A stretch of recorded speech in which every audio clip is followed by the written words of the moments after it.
ரூபாய் நோட்டு குறித்த பிரதமர் மோடியின் அறிவிப்பை தொடர்ந்து சாமானிய மக்களிடம் பணப்புழக்கம் வெகுவாக குறைந்து அடிப்படை தேவைகளை கூட நிறைவேற்றிக் கொள்ள முடியாத நிலை ஏற்பட்டுள்ளது. இதன் ஒரு பகுதியாக தொடக்க வேளாண் கூட்டுறவு வங்கிகளின் செயல்பாடு முடங்கியிருப்பது கிராமப்புற கூலி தொழிலாளிகள் விவசாயிகளின் அஸ்திவாரத்தை அசைத்து பார்க்கும் செயலாக அமைந்துள்ளது. 500 மற்றும் 1000 ரூபாய் நோட்டுகள் செல்லாது என்று அறிவிக்கப்பட்டதை அடுத்து தொடக்க வேளாண் கூட்டுறவு வங்கிகளின் செயல்பாடு முடங்கியிருக்கிறது. பழைய ரூபாய் நோட்டுகளை மாற்றுவதற்கு மத்திய கூட்டுறவு வங்கியின் கீழ் இயங்கும் தொடக்க வேளாண் கூட்டுறவு வங்கிகளுக்கு அனுமதி இல்லை. இதனால் அவற்றின் சேவைகள் நிறுத்தப்பட்டுள்ளன.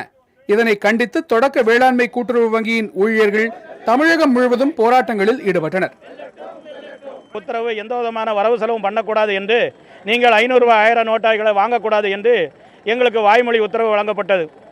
அந்த 9ஆம் தேதியிலிருந்து இன்று வரை நாங்கள் ரோட்டில் நிற்கின்றோம். தொடக்க வேளாண்மை கூட்டுறவு சங்க பணியாளர்கள் எந்த விதமான வரவு செலவு இன்றி நாங்கள் மிகவும் வரவு செலவுகளை செய்ய முடியாமல், மக்களுக்கு விவசாயிகளுக்கு உரங்கள் வழங்க முடியாமலும், முதியோர்களுக்கு வட்டி வாங்கி சாப்பிடப்படுகின்ற முதியோர்களுக்கு வட்டிகள் வழங்க முடியாமலும் சூழ்நிலையில் இருக்கின்றோம். கூட்டுறவு வங்கிகள் செயல்படாமல் இருப்பதால் விவசாயத்திற்கு தேவையான இடுபொருட்களை கூட வழங்க முடியாத நிலை ஏற்பட்டிருக்கிறது.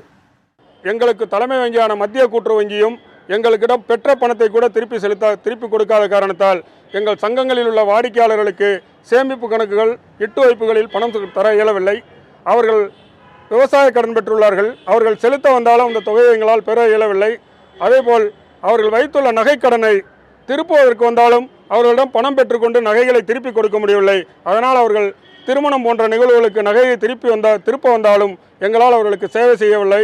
அட்லீஸ்ட் ஒரு உரம் கூட எங்களால் விற்க முடியவில்லை. கிராமப்புறங்களில் தொடக்க வேளாண் கூட்டுறவு வங்கிகளிலேயே பொதுமக்கள் அதிகமாக கணக்கு வைத்திருப்பதால் அங்கு பழைய 500 மற்றும் 1000 ரூபாய் நோட்டுகளை மாற்ற அனுமதி அளிக்க வேண்டும் என்று ஊழியர்கள் கோரிக்கை விடுத்துள்ளனர். இந்த கோரிக்கையை வலியுறுத்தி ஊழியர்கள் வேலைநிறுத்த போராட்டத்திலும் ஈடுபட்டிருப்பதால் நாமக்கல், திருச்செங்கோடு உள்ளிட்ட பகுதிகளில் கூட்டுறவு வங்கிகள் மூடப்பட்டன. புதிய தலைமுறைக்காக செய்தியாளர் குழு.